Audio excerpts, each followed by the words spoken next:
அனைவருக்கும் நமஸ்காரம். கேதுவின் காதலன் பேசுகிறேன். இன்று தைப்பொங்கல் மற்றும் இன்று தை அமாவாசைக்கு முன்னோடியாக 15 நாள்கள் தர்ப்பணத்தை கொடுக்க வேண்டும். அந்த நாள் சிரார்த்த நாள். சிரார்த்தம் என்பது என்ன? நம் முன்னோர்களை மிக சிறப்பாக நினைவு கூற வேண்டும் என்பதற்குத்தான் சிரார்த்தம் என்று பெயர்.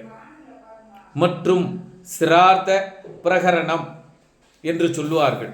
அதனுடைய விதி என்ன? ஒவ்வொன்று நிகழ்வுகளும் நம் முன்னோர்களை நினைத்து நினைத்து நினைத்து அவர்கள் காட்டிய வழியில் நாம் பயணப்பட வேண்டும். அவர்கள் ஆசிகள் நம் குடும்பத்திற்கு அற்புதமாக கிடைக்க வேண்டும்.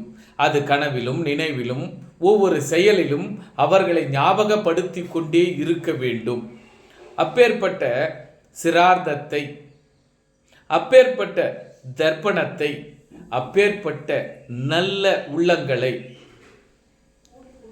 நாம் மறக்காமல் இருப்பதற்கு திதிகளை கொடுப்பதற்கு தான் சிரார்த்தம், சிரார்த்த திதி, சிரார்த்த பிரகரணம் என்று சொல்லுவார்கள். அதை நாம் நட்சத்திரங்கள் எப்படி 4 பாதங்களாக இருக்கிறதோ, ஒரு நாளைக்கு 4 பாதங்கள் என்பது 6 மணி நேரமாக, அதை முன்னோர்கள் மறைமுகமாக 6 வாழைப்பழங்கள் வாங்கி கொடுங்கள், உங்களுடைய கர்மா தீரும் என்பதை பசுவிற்கும் நமக்கும் உணர்த்தினார்கள்.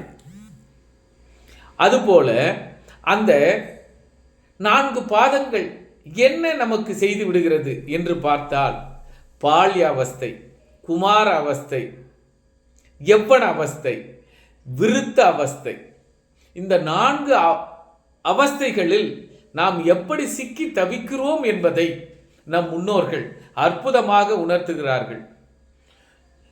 அதைத்தான் ஜோதிடம் 4 பாதங்களாக பிரித்து பகுத்து வகுத்து நமக்கு இந்த நட்சத்திர பாதத்தில் இந்த ஜாதகர் பிறந்திருக்கிறார் என்பதை, அதனுடைய குணாதிசயங்களில் இவர் வளர்கிறார் என்பதை ஆதாரபூர்வமாகவும் ஆணித்தரமாகவும் நமக்கு உணர்த்தினார்கள். ஆனால் நாம் இன்று காலத்தின் சூழ்நிலையில் கற்றுக் கொடுத்தலின் ஒரு குறையில் நட்சத்திரம் மட்டுமே எடுத்துக்கொண்டோமே தவிர, நட்சத்திர பாதத்தை, நாம் பிறந்த நட்சத்திர பாதத்தை வைத்துக்கொண்டு பலன் கேட்பதும் இல்லை, பலன் பார்த்ததும் இல்லை. ஆதலால் இனி வரும் காலங்களில் நட்சத்திர பாதம், அதாவது உங்களுடைய நட்சத்திர பாதம் எதுவென்று ஆராய்ந்து அதன் வழியில் பலனை முழுமையாக கேளுங்கள், அனுபவியுங்கள். இது ஒரு வழி. மற்றும் ஒவ்வொரு கிரகம் அது வாங்கியது சாரம், அந்த பலத்தில்தான் உங்களுடைய ஜாதக கட்டத்தில் கிரக பலம் என்று உண்டு. அந்த பலத்தின் வழியாகத்தான் அந்த கிரக காரக உறவுகள் உங்களை பலப்படுத்துமோ பலவீனப்படுத்துமோ என்று உணர்ந்து கொள்ளுங்கள்.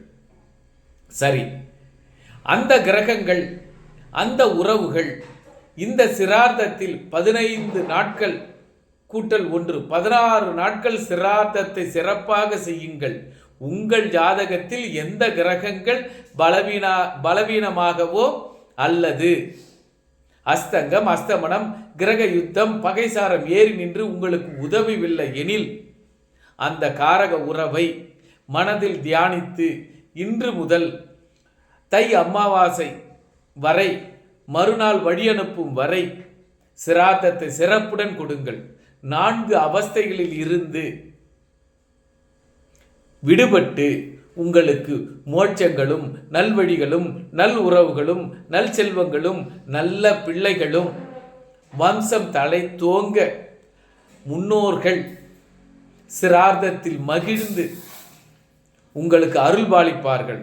ஆக தை பிறந்தால் வழி பிறக்கும் என்ற முன்னோர்கள் கூற்றின்படி இந்த மாதத்தை, இந்த வருடத்தை, இந்த திதியை, சிரார்த்த திதியை, சிரார்த்த தர்ப்பணத்தை ஆரம்பியுங்கள். உங்கள் வாழ்க்கையில் எல்லா வளங்களும் கிட்டும். முன்னோர்கள் ஆசீர்வாதங்களும் குலதெய்வ அனுகிரகங்களும் கிட்டும். நன்றி, நமஸ்காரம். மீண்டும் அடுத்த வீடியோவில் சந்திப்போம். கேதுவின் காதலன்.